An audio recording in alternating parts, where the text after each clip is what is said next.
Good morning and welcome to this extended edition of Analysis. In the programme today, IBM launch a new range of faster 386 and 486 PCs. We review this development for Big Blue.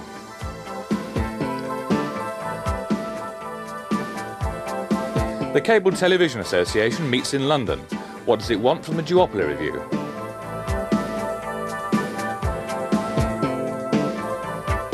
In Face to Face, Richard Price from Peak Marwick looks at the connected workplace with Stuart Alsop, editor of PC Letter. And the Guardian PC Rewards competition. We look at the contestants and the winners. But first, the news headlines. Data General announces a new range of minis. Wang have a software connectivity plan. BT is about to enter the US long-distance carrier market. After much speculation, IBM has finally launched a number of additions to its PS2 and System 6000 computer ranges. It was also the launchpad for a much rejigged IBM Europe to host an international press launch from London. That was for the first time this Tuesday. IBM has started to change the way it does business in Europe to become more market-driven. It's cut staff at its European HQ in Paris and transferred direct control of its various businesses to selected managers in West Germany, France, Britain and Italy. A novel approach to managing a truly European computer business. Well, the new technologies launched in London partly reflect IBM UK's new responsibility for personal computers and AIX, IBM's version of Unix. Well, what are the new products? Well, they include powerful desktop and tower-based machines, the models 90 and 95, a new high-performance graphics standard, Extended Graphics Array, or XGA, 486-based versions of the IBM Portable, the model P75, and a significantly enhanced version of the OS2 operating system, version 1.3. IBM also announced a new top-end model in its RS6000 advanced workstation range, the Model 550. Well, later I'll be discussing these announcements with Jack Schofield, computer editor of The Guardian. But first, IBM's view of the launch. I talked to IBM Europe Software Development and Support Director, Dr. David McCawtrey. Because we see the marketplace for PCs changing significantly in the 1990s, some of the machines we've announced are extraordinarily powerful and are designed for jobs that would not have been conceived of, for example, in the early 80s when the PC was first introduced. The time's right now because customers are starting to think about PCs, PS2s and collections of PS2s that are networked, not just for helping the business with spreadsheet and word processing, but actually for running the business, actually using it to run real line of business or what they call mission critical applications. So why now? It's time because we have the technology, we have the reliability, and we can achieve a price point that we just couldn't, let's say, in the mid-80s. So what type of applications do you think are best suited to run on the new models? Well, we've got a wide range of new models that we've introduced, but I think the most exciting machines that we've introduced are at the top end of the range. And these are extremely powerful machines, in technical jargon, of upwards of 15 MIPS, which used to cost you of the order of millions if you were buying a mini computer of that power. So there's very little that can't be run on these systems now. A typical application for our biggest machines would be as what's called a file server for individual workstations. And that server can be sharing disk, sharing printer, but increasingly we'll see them sharing databases of the kind that are used in mainframes and minis, and we think very soon we'll be sharing image applications to store, for example, policy documents or other legal documents that actually have to be stored with a signature on them. And also what is now called multimedia, that's to say moving image and using the techniques of television to bring information alive. So how do the new machines fare in terms of price performance? We believe that our new top-end servers, for example, are amongst the most competitive against other machines in their own class, other PCs from other manufacturers in this area. If you compare them, however, against mid-range and mainframe systems, they're even more competitive. For example, at the top end of our range, we're now selling machines that have about 15 million instructions per second, very powerful mini computer class machines, and they start from about 12 to 13,000 pounds upwards. Now this is an extraordinary state of affairs when you think that you might have paid 10 or 100 or 200 times that for exactly the same performance only 8 or 9 years ago. The transportables have a lot of power packed into the box. Who's the ideal user for the machine? Well, the ideal user, of course, is one that buys it, but In terms of the potential marketplace, it's interesting because this is a whole new area of power. Indeed, the new P75 is about the most powerful PS2 we make, but it only weighs 20 pounds and you can carry it away with you. One of the first areas, I think, is that this is what I consider to be the first real solution to the portable engineering and scientific workstation. It's an extremely powerful machine, one of the fastest disk drives, hard disks, in the industry, which means that I can, for example, take this to work, do very powerful engineering and scientific calculations, have a large screen perhaps, and then take it home and connect it up maybe to a smaller screen and continue working. Now, for many people in the engineering and scientific area, this could be very, very important, and you could never have considered this in the past. What have you done to the 550 to increase performance? We've turned the handle a little bit more on our technology, and the Model 550, which we announced yesterday, is now, we think, the fastest CMOS processor available in the industry. That's about 40% more powerful than our previous floor-standing scientific model. Incredibly fast. What have you done to actually make it faster? We've increased the processor speed, and we've made the processor instructions much more effective. One single cycle does 4 separate processor steps when we run our RS6000 machines. So it's extremely efficient, much more so than many of today's other kinds of processor technology. There's a bit of confusion, some may say, between the AS400 and the RS6000.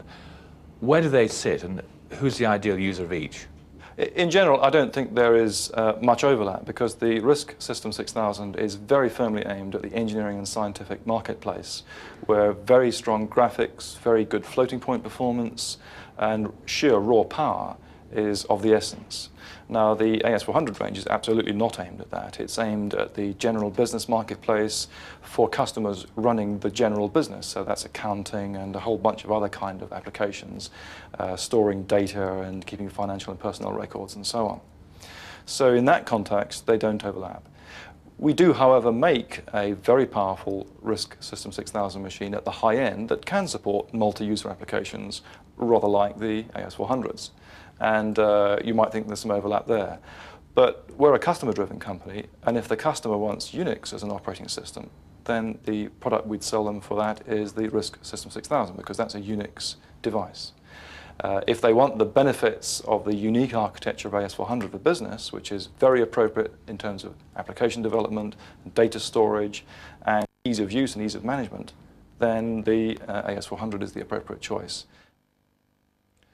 Well, to get his impressions of the launch on Tuesday, I have with me now Jack Schofield, computer correspondent, in fact, computer editor, in fact, of The Guardian. Jack, sorry to demote you there. What were your impressions of Tuesday's launch? I was very impressed. The thing about the computer industry now is that microcomputers and Unix boxes are becoming the majority of the industry, and it's becoming a very competitive business. And I think IBM realizes that it can't just work on selling systems to existing customers and, you know, selling to the market that it owns, and that it has to get out there and compete with everybody else. And if you look over the last couple of years, it's become much more competitive in both PC compatibles and Unix workstations. Do you reckon it's got the right sort of package together then for competing realistically in that sort of market? Well, it's certainly got a competitive package together. At the PS2 level? At the PS2 level and at the AIX level. The question is, can it keep it up? You know, I mean, Sun will strike back everybody, Compaq, Dell, Apple, everybody is competing for this market. And historically, IBM has been rather slow to keep turning the handle and pushing the machines on.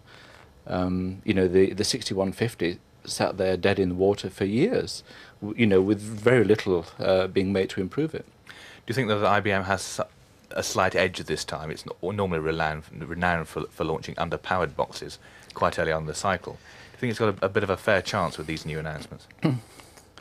Well, I don't think IBM generally launches underpowered boxes, but I think it is very conservative, and quite rightly, about claiming what they'll do, because they would be in a very embarrassing position if they said it would do, you know, X to the power 10 and it does X to the power 9, then a lot of journalists like myself will start standing on their corns. Exactly, yes.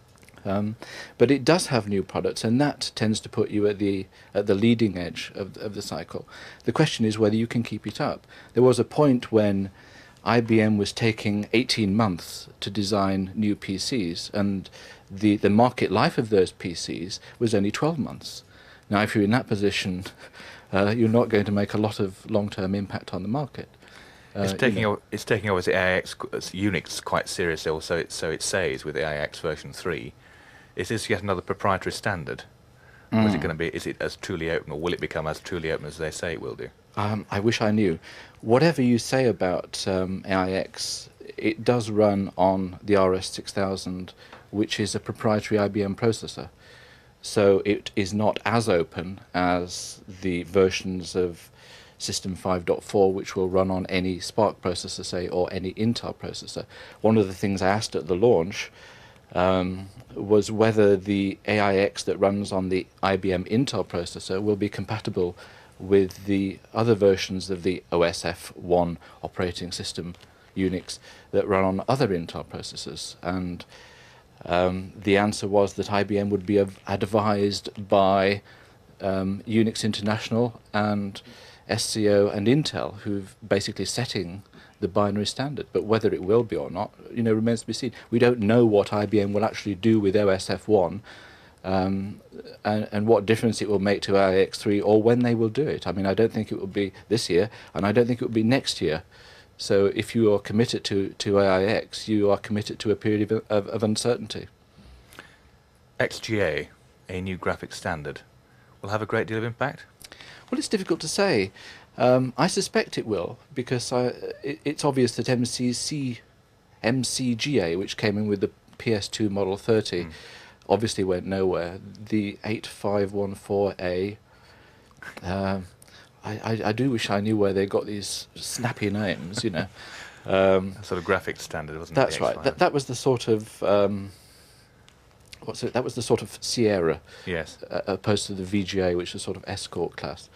Didn't really get widely adopted, and a lot of people jumped in with super VGA standards, which were obviously required. So IBM is in this case following, and what I don't know and would like to know is how compatible it's going to be with what is already out there in the industry. But certainly it has to be an improvement on the 8514A for speed, and it certainly gives more colours, so that's a good thing. It's obviously going to be part of the next major popular application with the manufacturers to sell more kit on the back of, which is image processing. Obviously all the kit's there now and the screen resolution's there. Yes. Is this something that people really want, or something that the people are going to be forced to buy because they say that's the latest thing to have? Well, if you want to do 25 lines of characters on the screen, then you don't need it. But if you want to do lots of fancy windows, then the extra resolution and a bigger screen is a very big advantage. And the more people move into those applications, and they do have benefits because they're easier to use, they're easier to learn, it's easier to learn new software, then I think people will want the better screens. And plus the prices are coming down. Finally, 1.3, finally announced at the IBM show. What was your impression of it? Well, I haven't got a copy, but I mean, it certainly answered a lot of questions that the earlier versions of 1.2, the earlier versions of OS2 raised. I'm slightly cynical because every time you criticise a version of OS2, you're told that the next one will solve your problem. But it includes Rex, which all Amiga fans are very fond of, and it's certainly faster and it requires less memory. There still isn't really a lot of point in buying it unless you're already committed to OS2. But if you are, it's better. Okay, well, that sort of sums it up pretty well. Jack Schofield, thanks very much for joining us this morning. We'll see you later, in fact, won't we? Talking about the PC Awards. Ken. On Tuesday this week, the UK cable industry held its annual get-together at Olympia, London.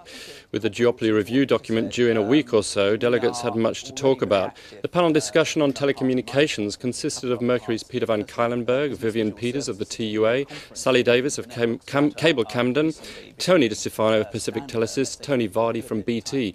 Wayne Gowan of US West was also there. A delegate asked the panel about commitment to broadband networks.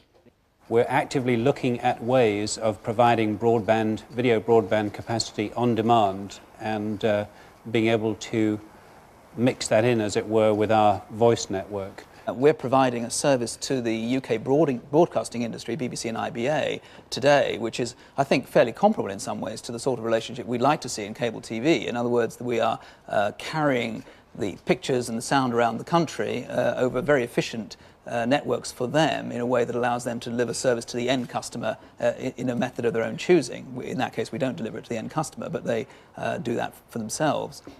So yes, I think there's a tremendous investment in those networks around the country, and I would hope to see that continue. Another question from the floor concerned the possible integration of mobile communications with cable networks.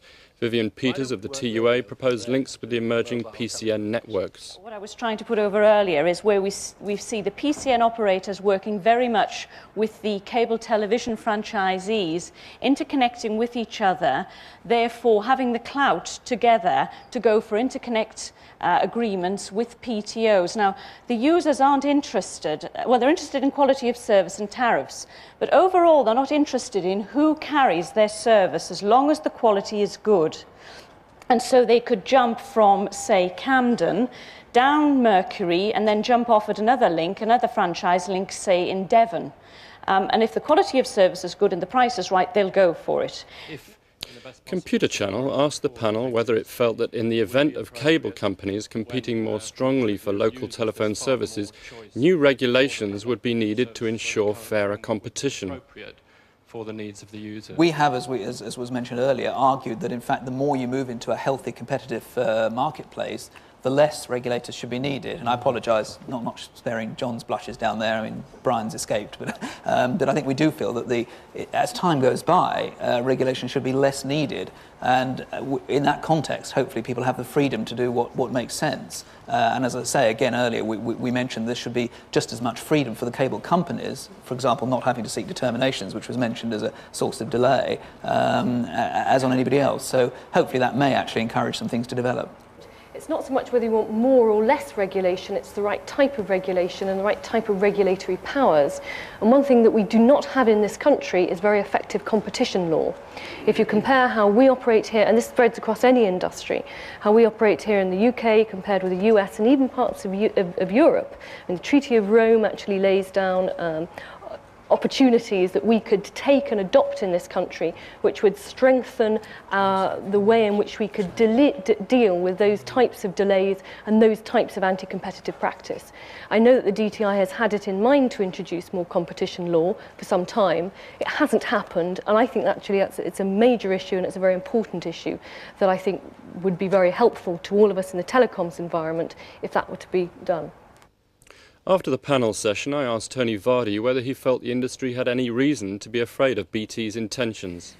I think you can look at this at two levels. The first one is that British Telecom, from the point of view of any individual cable franchise holder, is an enormous company with tremendous resources and a very strong established presence in the UK.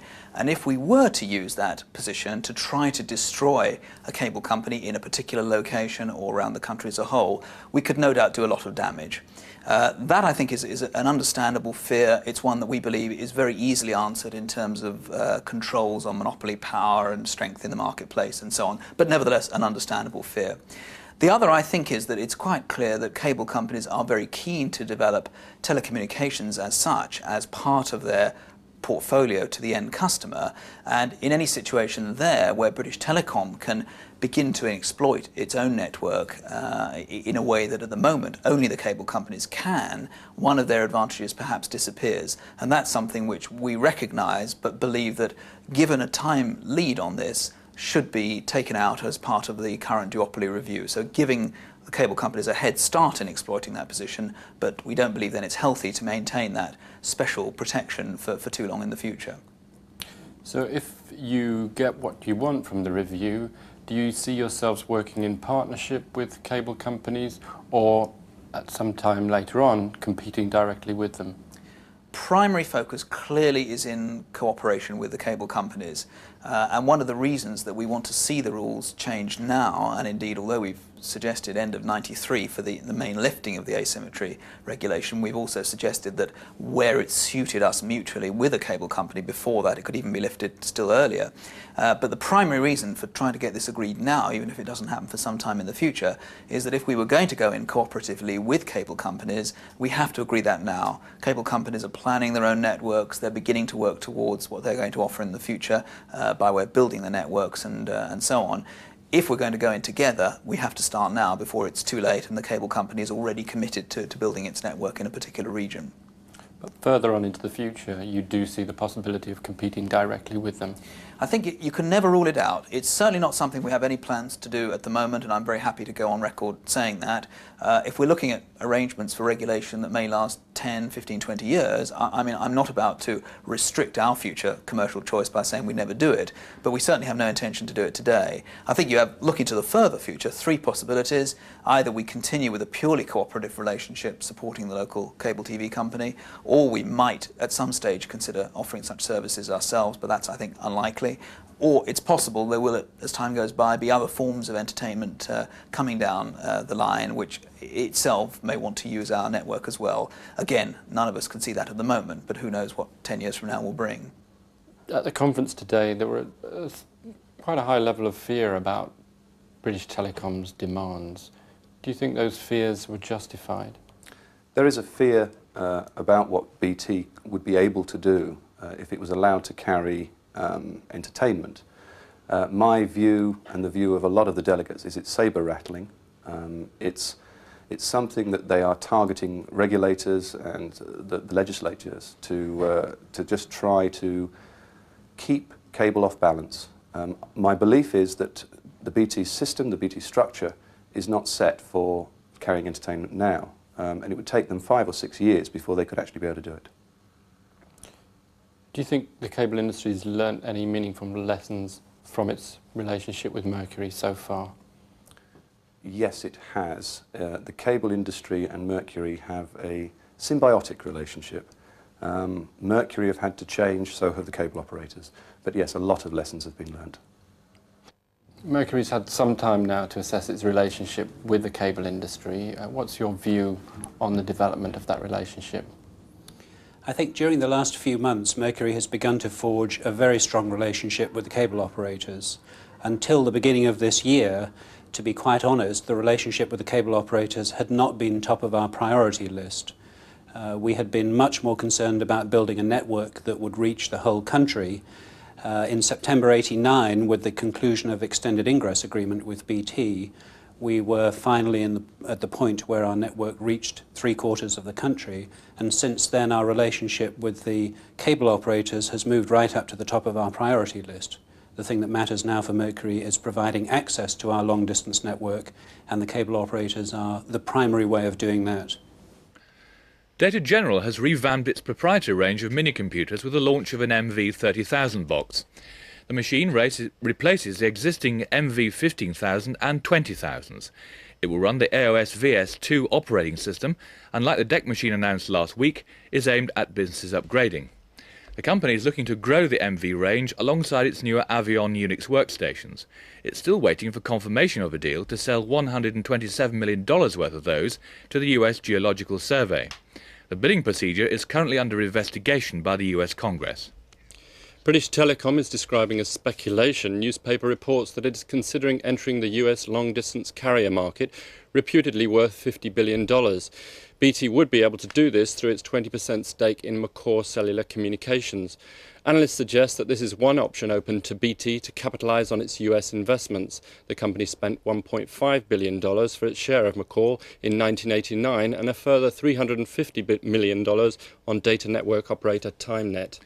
Troubled computer manufacturer Wang has joined the Open Systems fan club with a new software connectivity plan promised a year ago. The open service strategy was unveiled in the US last week.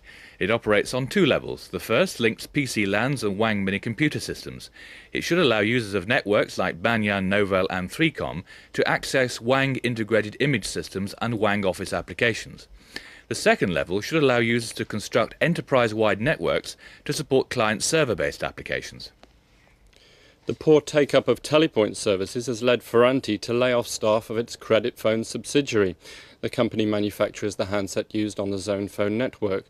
Over half of its 81-strong workforce in Manchester have been laid off, mainly administrative and technical staff. The reorganisation is intended to make the company more attractive to a potential buyer.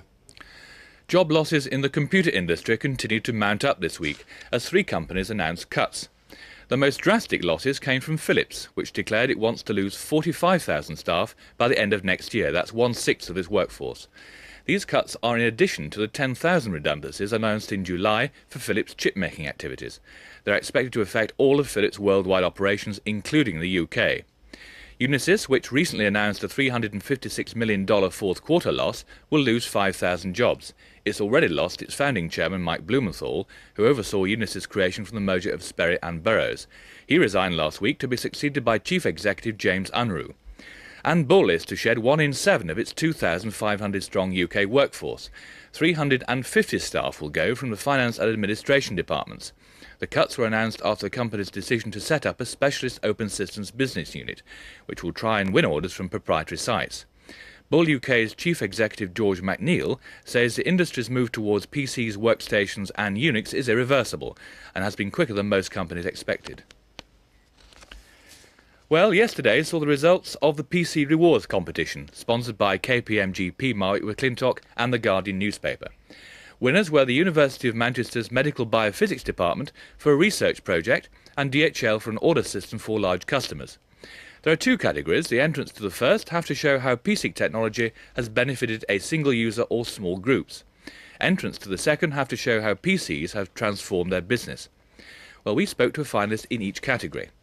Firefly Communications, a small PR company in London, have no secretarial staff. The account managers have to do their own administrative tasks. Our reporter Alex Lester asked Nick Hawley, director at Firefly, why they chose to work in this way. It became clear to me that the key to the profitability of a PR company is keeping the number of non-chargeable staff as low as possible, because the only income we've got is from people's fees.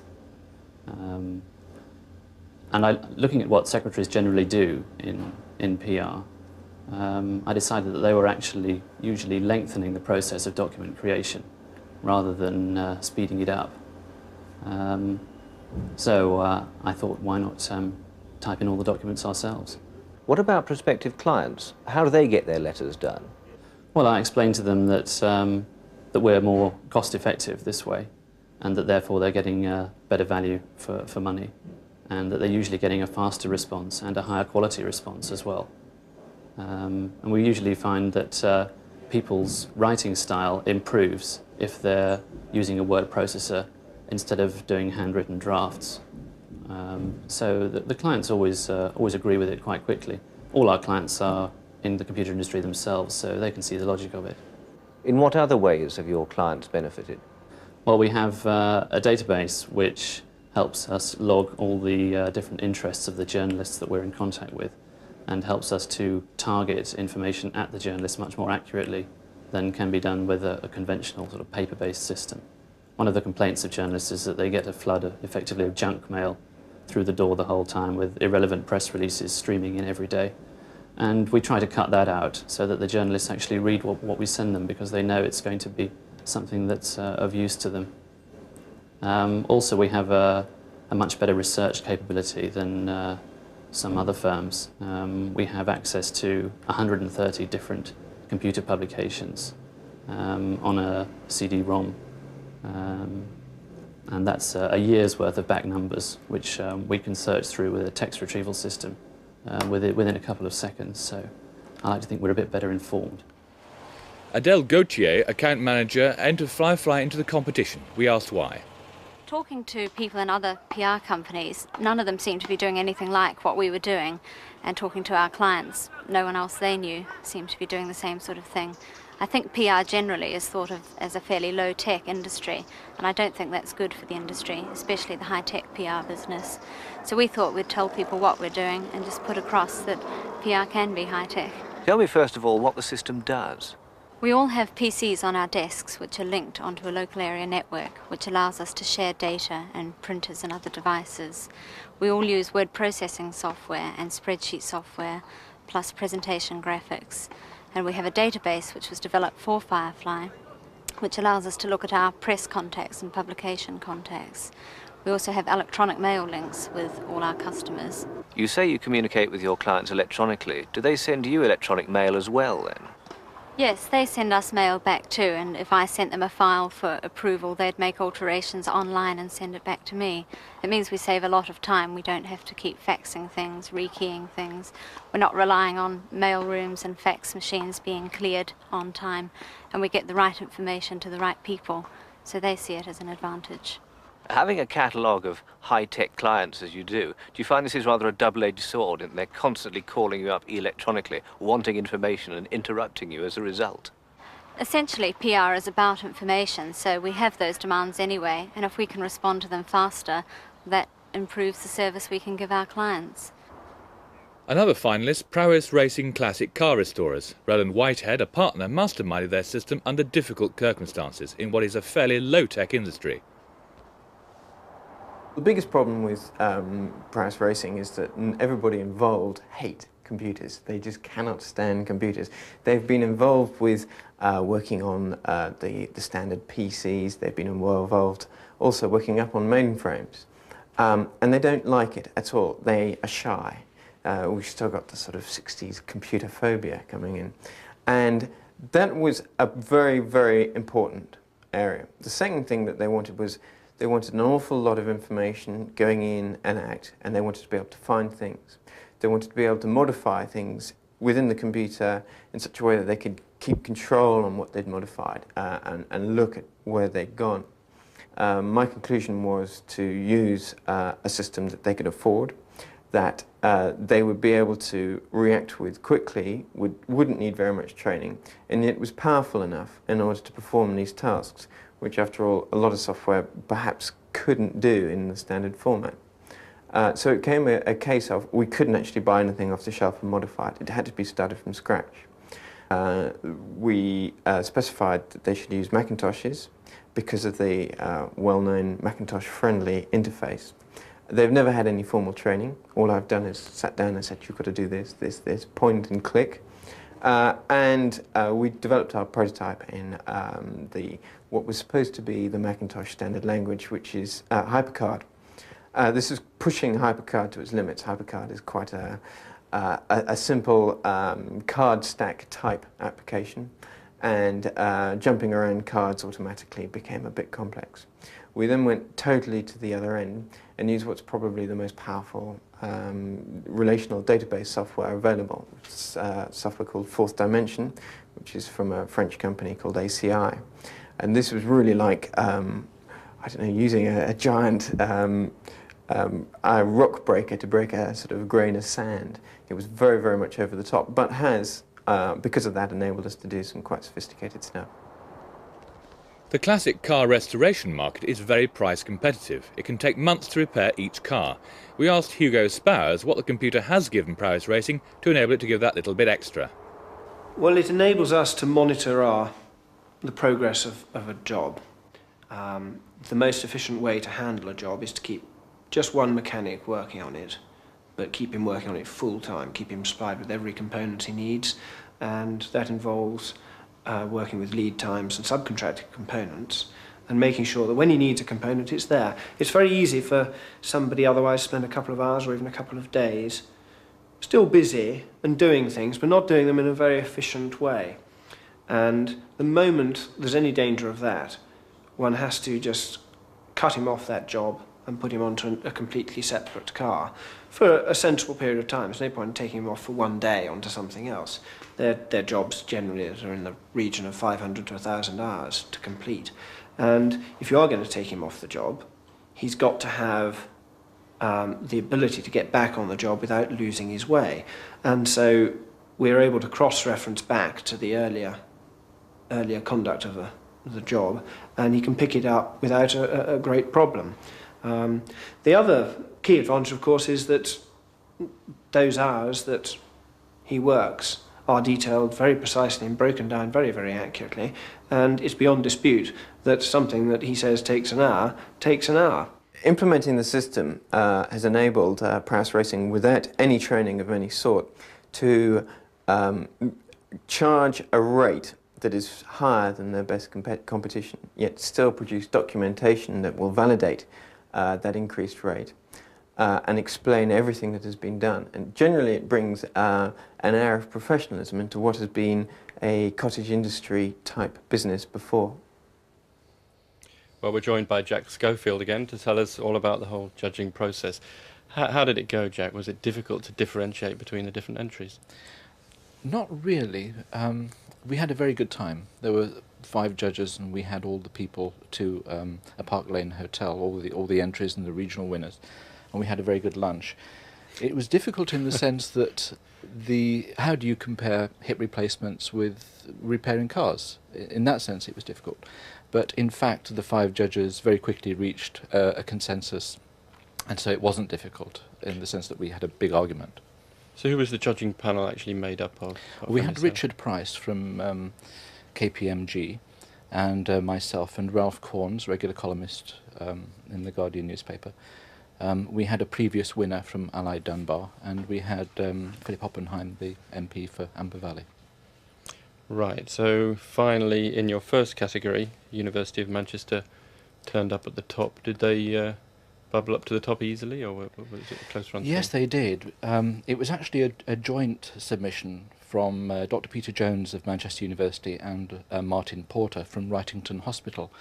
Wrightington was a hospital that pioneered hip replacements, and they do about 1,000 a year.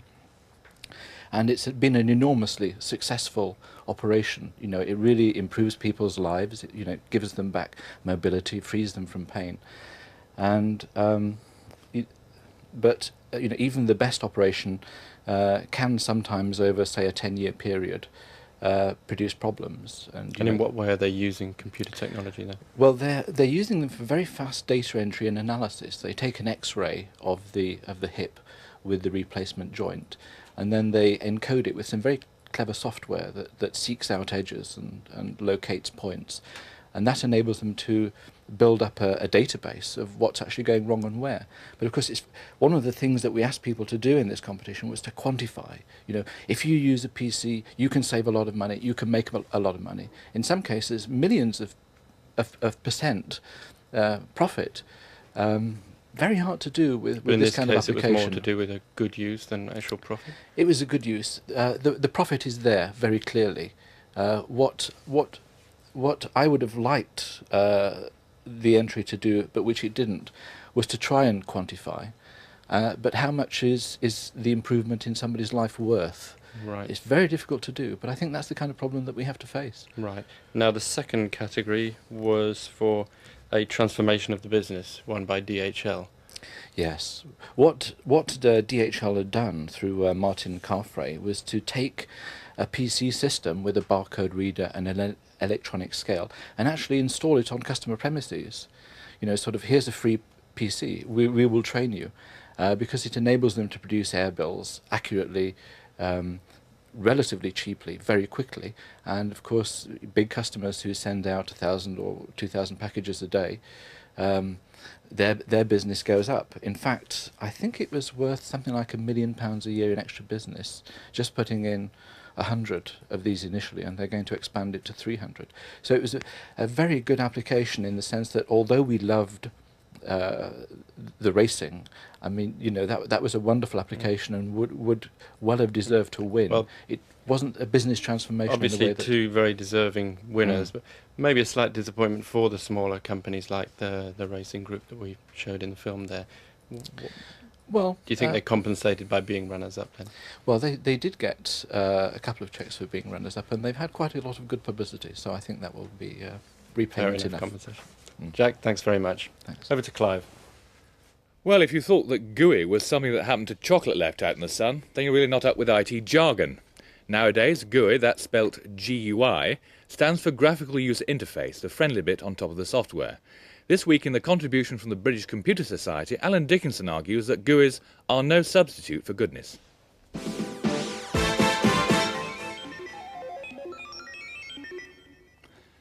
I'm sure you're all familiar with the expression user-friendly.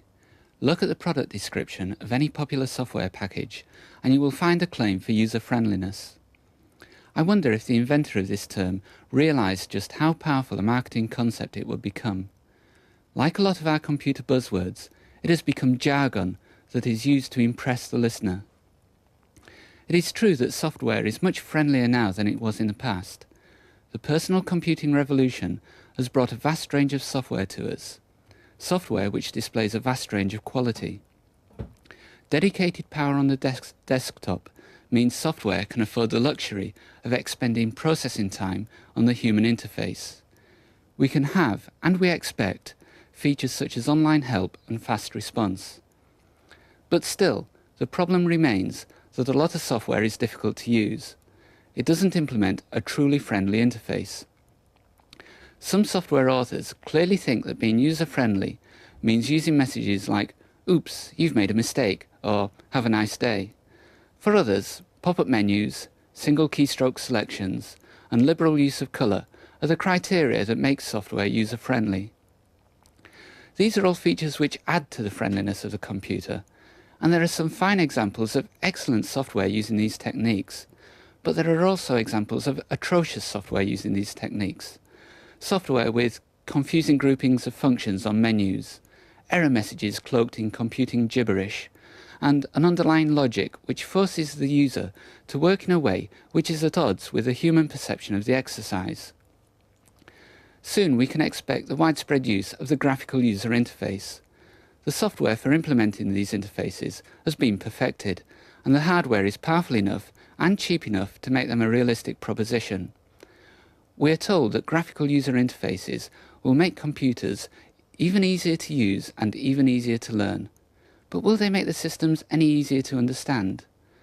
Pointing and clicking with a mouse is very easy. Moving windows around the screen is great fun, and I agree that they can make the systems faster to use. However, put a graphical user interface over the top of a badly designed system, a system where the functions and dialogue are misleading, a system where the user doesn't really understand the reasoning behind the operations, and you don't have a system which is easier to use. You have a system on which it is easier to get things wrong. I'm concerned that because of the marketing hype surrounding graphical user interfaces, that they are easier to use and easier to learn, that we will be tempted to think that the user needs less training in the use of the computer, less understanding of the job they are trying to do. Please remember, no matter how glamorous the technology, it is no substitute for training, and no substitute for human understanding.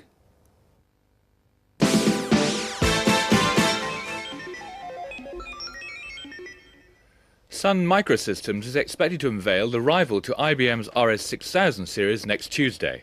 The machine, codenamed Calvin, should replace the SparkStation 1 Plus workstation, which the RS6000s leapfrogged last February. It should perform at 27 MIPS or millions of instructions per second. Meanwhile, LSI Logic Corporation revealed a list of potential Sun clone makers last week, including Northgate Computer Systems, Hyundai and Taetung. LSI's SparkKit chipset, introduced last March, allows manufacturers to build inexpensive copies of Sun's SparkStation machines. As many as a dozen computer companies are expected to do so. Motorola has launched a wireless office network system which it claims could do away with today's wired links between computers. Its wireless in-building network, or WIN, will be launched in the US at the beginning of next year. The system uses a revolutionary new aerial design and microwave frequencies to allow office computers to communicate.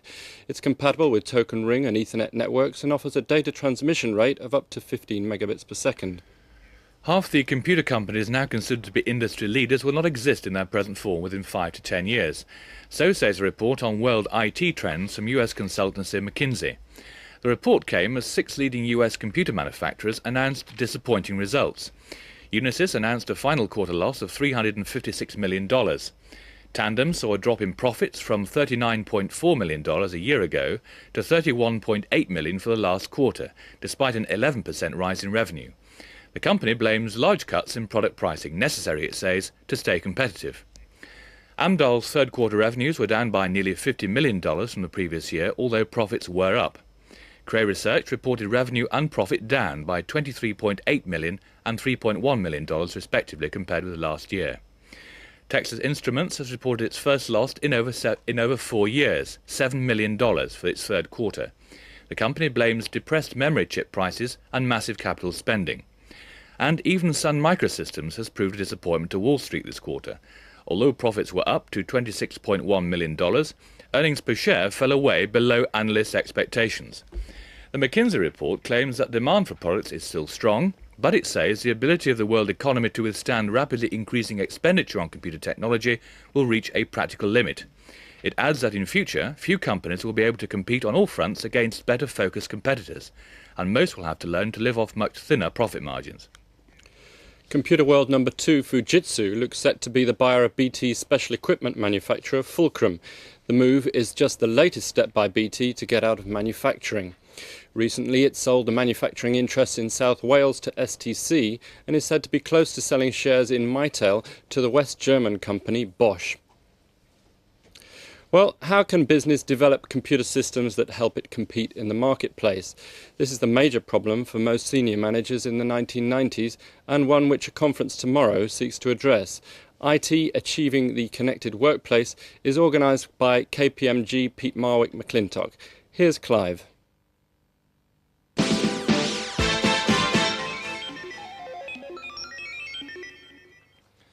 I have with me in the studio Richard Price from KPMG and Stuart Alsop. Richard is a partner in the end-user computing department and has been responsible for much of the conference organisation. Stuart is the editor and publisher of PC Letter and will be speaking at the conference. Richard, you were on the sort of PC Rewards panel before. It seems it's a good thing that small companies come through with innovation, but is that sort of same spirit and insight really sort of in evidence in larger corporations? Well, we find very little evidence, and this has been an area of interest for me for over 3 years now, and it is quite disappointing to see such little evidence coming from large corporations in terms of how they apply this technology to the priorities of their business. And in fact, it is actually easier to find such evidence in the smaller company. Presumably the aim of the conference is to get round that and give people a general sort of advice list of what to do and how to approach problems, presumably. Yes, the issues that we're seeking to address at tomorrow's conference surround this issue of the amount companies are investing in personal computers and networks, and we measure this in a number of ways at Pete Marwick. But whichever way you look at it, it's a very big number, and as you go more connected, so it increases, and we're actually predicting that the costs are probably going to double as companies connect up. But we've found no evidence of aligning this with business priorities. And yet when you look into the business community, and we track some of the important indicators like the number of mergers and acquisitions going on in Western Europe as the lead up to 1992, and more recently through Eastern Europe, the picture becomes pretty clear that UK companies are facing much increased competition, their marketplace is changing considerably, and some of them are trying to reorganize to achieve flatter structures so that they can respond more quickly in the marketplace. And we believe that the connected workplace has some role to play in all of this, and that's what tomorrow's conference is going to explore. Stuart, what's your definition of a connected workplace?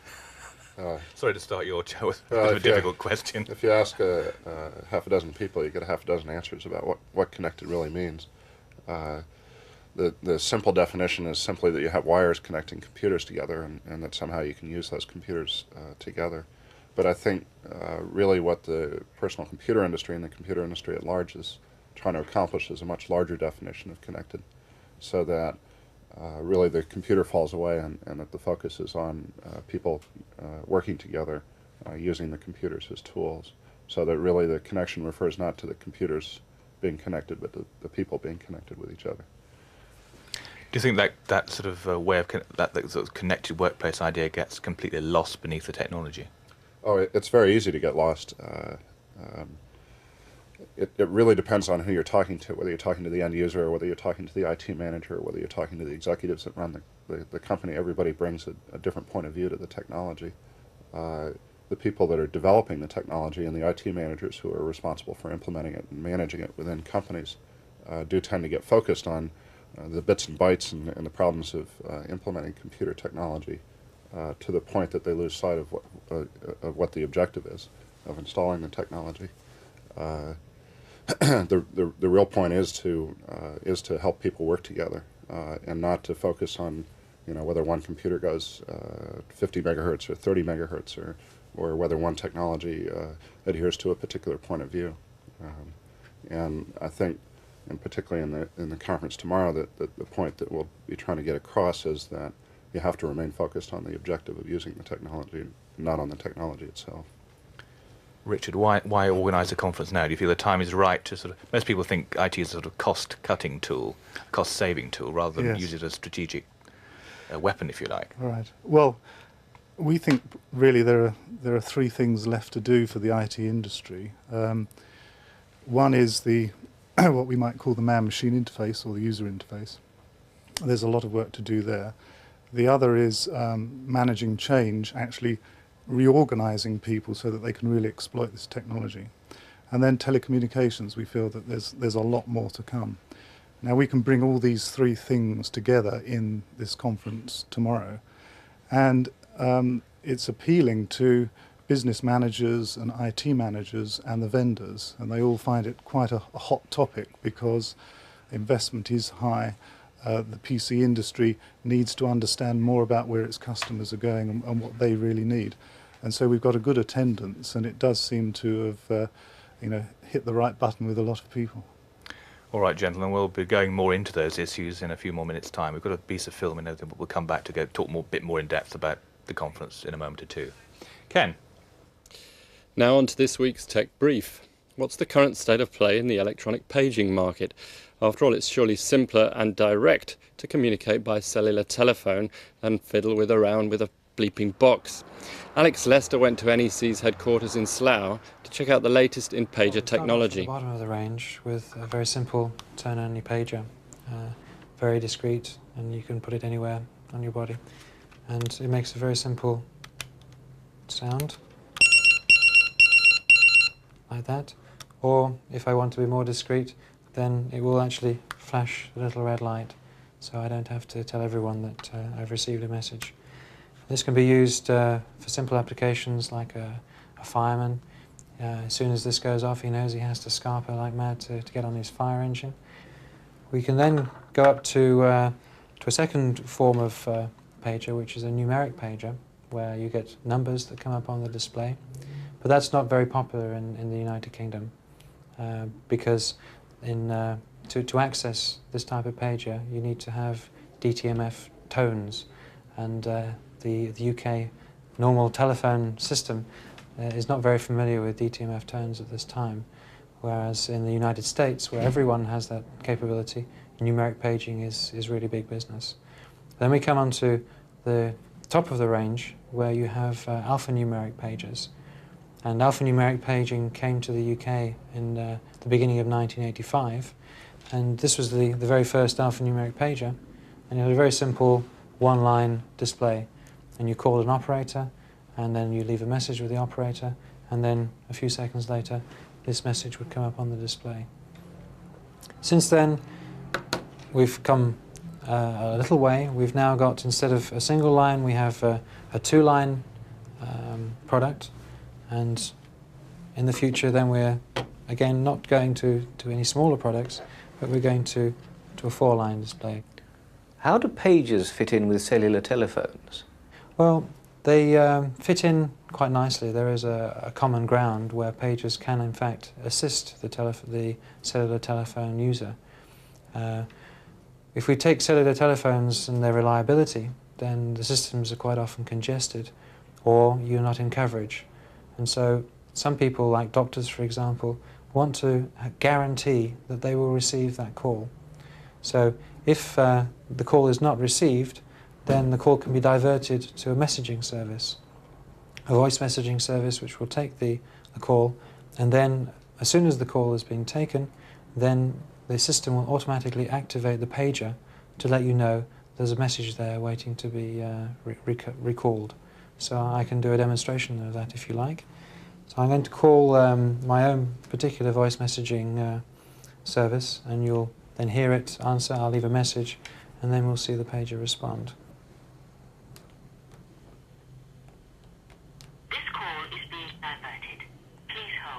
So my cellular telephone is not switched on, so it's being diverted now to the messaging service.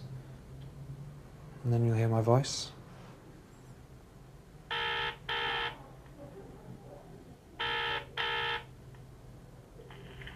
Hi, this is Tim.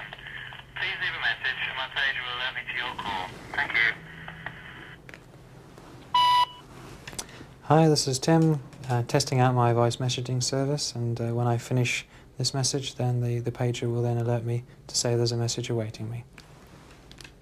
And now the system is automatically processing that, and the pager will then go off. So there it's telling me that the message is there, and it will tell me on the display the time that the message has been sent. Then if I then forget to access that message, it will then page me after 20 minutes. And again, if I'm very forgetful, it will page me a third time after 20 minutes. But can you honestly see people in this country, ordinary members of the public, carrying pagers around just to inform each other of mundane things like your dinner's in the oven?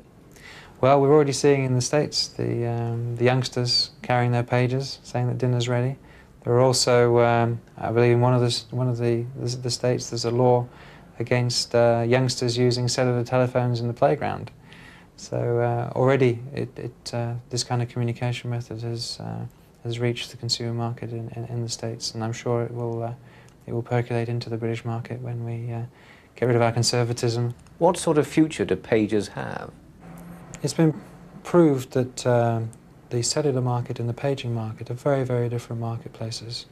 We've seen in the UK and also in Scandinavia, where both have lived side by side, that cellular technology has grown and improved very rapidly, but the paging market hasn't been affected at all. It's experienced a linear growth throughout the last 10 years. So that the two really haven't affected each other, and where there is a combination of both technologies used, that is in fact only a very small percentage of the market. There are only some 10,000 users of both pagers and cellular phones, as I demonstrated earlier. The current state of the paging market. Well, I have with me Richard Price and Stuart Alsop talking about tomorrow's IT conference organised by KPMG. Richard, if I can then come to you first, how do you manage this transition to the connected workplace, the sort of key of the conference tomorrow? Well, the first thing to do is to approach it in a novel way, really, and not to assume that because you've had PCs on everybody's desks and they've familiarised themselves with them and they know how to use them and maybe have changed the way they do things, and that you then just connect up. In my experience, what companies have achieved there is that the users are still doing their productivity applications, and the only additional thing they've had is some form of electronic mail, and there is no real payback to that. The answer really is to look at it in terms of what are the new applications that groups of people do together. And the starting point has to be from the business objectives, what the management feel are the really key things that they need to be doing, and what the users feel are the important things that technology could impact on them as groups of people in carrying out their business processes. And if you start to look at it that way, you uncover quite new applications, and they're the ones that you need to focus on in the connected workplace. You have quite a fixed view about the networking area, don't you, Stuart? Yeah, the common wisdom is that the key issues in networking are issues like security, reliability, and sort of replacement issues for what have ruled the mainframe business up till now. And so the vendors have focused on issues of standardization and performance and sort of how many bits can you get through the wire at any one point in the network. And I personally feel that the vendors and to a large degree the IT community have focused on the wrong issues. Richard was just talking about trying to get everybody involved in the system and focus on what it is that you're trying to achieve as a way to be effective in making the transition.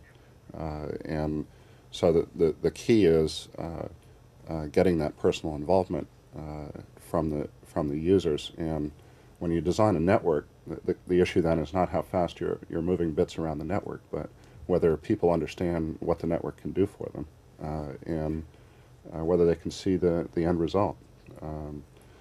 And even a secondary issue is if the network is a platform for making these new applications, then the issue is how do you get software developers to make those applications in the first place, to make the new programs. As it stands, networks are so complicated and so complex and have so many different options and so many choices that software developers don't even know what to support when they make their applications, and therefore it's very hard to identify what those new applications are and install them into your network. It's also very difficult from an IT director's point of view to know which applications on software development to do in-house and which to sort of bring in from the outside in terms of staff and other resources. Yes. I mean, IT management is under a lot of pressure in terms of keeping the main corporate systems going, building new information systems to, as the company changes across Europe, new pan-European systems are needed. So there's a lot of pressures on IT management. And what's going on out in the user community is actually being driven by the users and not by IT management. And it's very difficult for IT management to be proactive and direct their services into the user community. And one of the things that they end up doing is really oiling the squeakiest wheels and providing training and helpline support and so forth. And highly skilled internal people are focused on these rather routine tasks. And these are the things that they can actually look to buy in. Many suppliers are now looking to provide value-added services.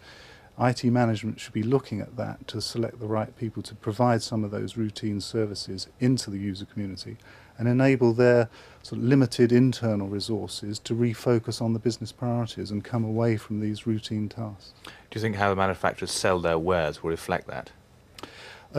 Very slowly. I think we're seeing a few leading companies trying to do this, but again, they're companies that have come out of the PC industry, and their pedigree is in moving boxes as quickly and as profitably as possible, and it's quite a big transition for them.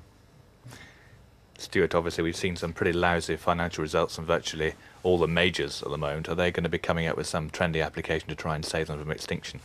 Well, the 6 companies you cited earlier, 5 of those 6 are companies that have been in business for some time that were really founded in a different era of the computer industry. And I think there's probably general agreement that the future is going to be very tough for those companies, primarily because they operate according to a world that's changing very rapidly, and they're not changing as rapidly as the world around them. The interesting one was that you cited the lower results of Sun Microsystems against expectations, and it's a sad day when Sun only grows by 60% instead of the expected 80%. Yes.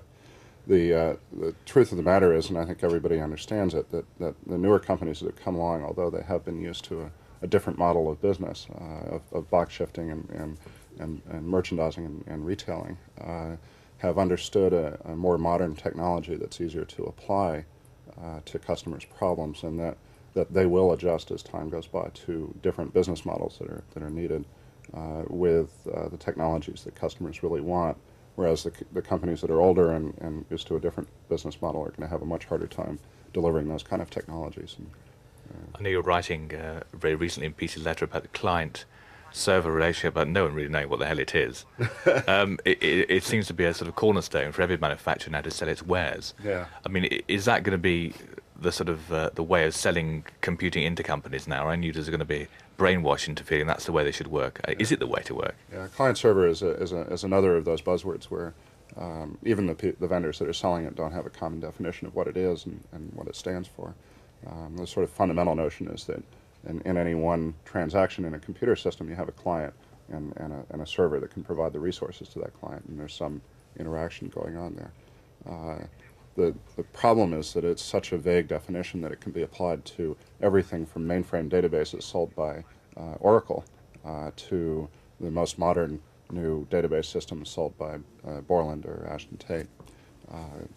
The truth of the matter is that again, and I come back to what I said before, that these things are so complex that it's very difficult for anybody, whether it be the vendor or the customer, to understand how to implement a system. And until the systems become simplified and easier for everybody to understand, it's very unlikely that we're really going to get the kind of performance and new applications that we've been promised.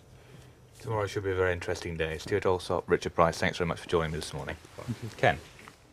Well, today taking place for one day is a review conference of the duopoly. Live on the phone with us from the conference is Peter Purton. Hello, Peter. Hi, Ken.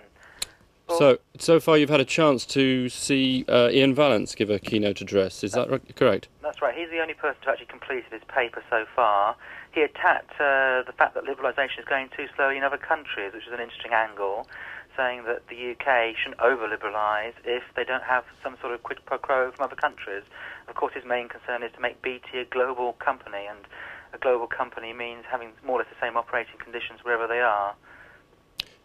And what about the general calls for BT's share of the duopoly review in terms of a fair play for the company? Has he said much about that? Well, yes, of course, as you can imagine, he's quite aggressive on that topic, really. He wants to see competition in all areas. He wants to be allowed to go into mobile communications without restriction. And most interestingly, he wants to be allowed to offer broadcast services over the telephone network. So he's continuing, really, the battle with the cable companies that we saw from the conference on Tuesday. In fact, he had a particularly harsh word to say about the cable companies, and as far as he said that the cable companies in the UK are now effectively backed by US Bell operating companies who are asking for everything that they're fighting against BT being allowed to have in the USA. And again, that goes back to his argument he wants to have a quid pro quo if there's going to be liberalisation in the UK. Any feeling of reaction from the audience? It's critical. Mind you, most people who ask questions were his competitors, so you'd expect that. I think the thing everybody's waiting for here is what's Brian Carlsberg's got to say, who will be the next speaker. Of course, he's in a very difficult position. There's a discussion document that was supposed to be published next week. It now looks as though it will be delayed. That discussion document sets out the government's framework for what it wants to see changed in the duopoly review. So Brian Carlsberg knows exactly what's in it, yet he can't say it, or else he'll steal Peter Lilly's thunder when he comes to presenting it to journalists, probably within the next 3 weeks or so. Who else are you going to hear from today? Very interesting person talking is Dr. Klaus-Dieter Ehlemann, who actually is the Commissioner for Competition at the European Commission, I beg your pardon, the Director General of Competition at the European Commission. He says he's following the duopoly review. He's expected to say that he will follow the duopoly review with interest because they have just decided to carry out their own review of total competition in telecoms across Europe in about a year's time. So some details there on the satellite issue, really. He actually was going to give some details on that. He hasn't actually included any of those details in the paper he had printed to be distributed. So I'm afraid we're all going to have to wait until 12:10 until he actually delivers that paper. Well, Pete, have a good day, and we look forward to hearing more from you as things develop. Thank you. Bye for now. Bye. Well, if you saw the programme a few weeks ago, you'll know that we looked at the issue of computer safety in the office. In this week's Viewpoint, Paul Bray, Deputy Editor of Which Computer, takes another look at the issue and has some sound advice on dangers that lurk at your desk.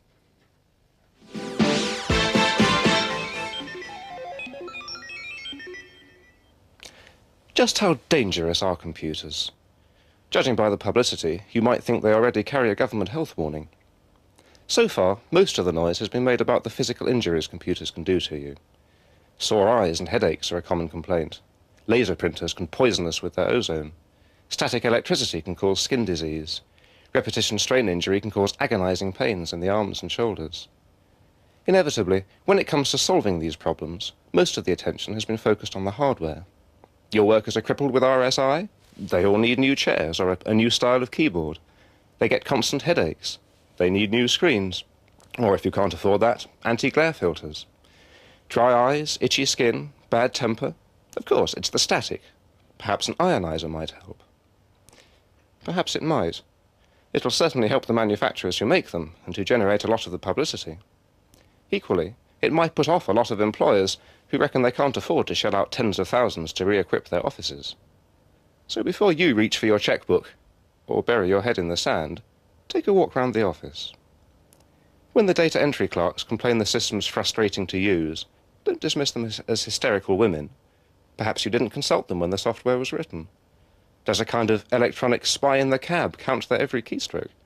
If so, they're probably scared stiff of getting the sack. Most important, how many hours a day do these people have to stare at a screen? 6, 7, 8? Is that all their jobs involve? Do they long for a break, even if it's only to go to the photocopy or frank some letters or phone a colleague? Think what these people's jobs were like before computers were installed. Under a manual system, being a clerk in accounts or order processing can be a skilled job. Knowing where to find information, checking details on the phone with other departments, even knowing how to lay out a letter and take a decent carbon copy. Too often, when computers are installed, workers like these are effectively reduced to the ranks, downgraded to unskilled status. The computer supplies all the information, checks all the inconsistencies, prints all the paperwork. The job becomes a production line. Computers have always promised to take the drudgery out of production line jobs. So isn't it ironic that they've created so many more? It doesn't have to be that way, of course. For a start, entering data by hand can be a terrible waste of effort. If it's from a stock take, why not give the warehouseman handheld computers? Then the data can be fed straight into the mainframe. If it's sales orders, why not install computerized tills? If it's printed text, why not scan it straight into the PC? OK, perhaps you can't dispense with the two-stage process. But can the work be broken up differently, so that using a computer becomes only part of each person's job?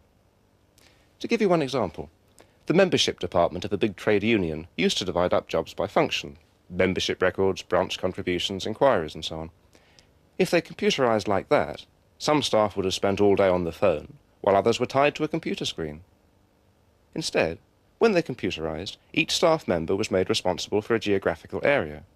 Each had a varied diet of tasks, and they all developed a detailed knowledge of the area they dealt with. Result? A happier and more productive workforce.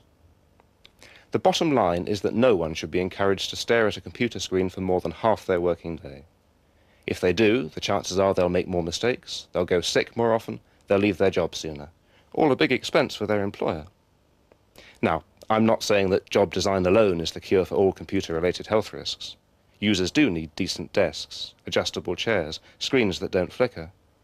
They also need good working practices and health and safety training. But all this will be effort wasted if the machines aren't used in the right way. After all, what's the point of having your car properly tuned and serviced if you wear yourself out by driving it 15 hours a day? So next time you walk through the accounts department or the data prep room, spare a thought for the people who work there. We spend a lot of time thinking about the jobs we can do with computers. Perhaps we should think a bit more about what computers can do to our jobs. Well, that's all we have time for today, even in this extended edition of the programme. I hope you will be joining me next week for our regular dossier programme, when I'll be discussing EDI, Electronic Data Interchange. My guests then will be Eliane McIntosh from the Overham Consultancy, Keith Willey, a regular user of EDI, and Ray Walker, a distinguished commentator in the field. If you'd like to receive that broadcast, and you really ought to, of course, then call Nick Bancroft at the computer channel on 071 730 2222, 071 730 2222. Now a final look at the IT headlines again. IBM has launched a new range of 386 and 486 machines, as well as a new version of OS2. Data General has launched a new range of mini-computers, and at the IBC Duopoly conference this morning, Ian Vallance calls for freedom to carry entertainment services. Well, that really is all for this week. Thank you very much for joining us. We'll see you next Thursday at 9:30. It's goodbye from the Computer Channel.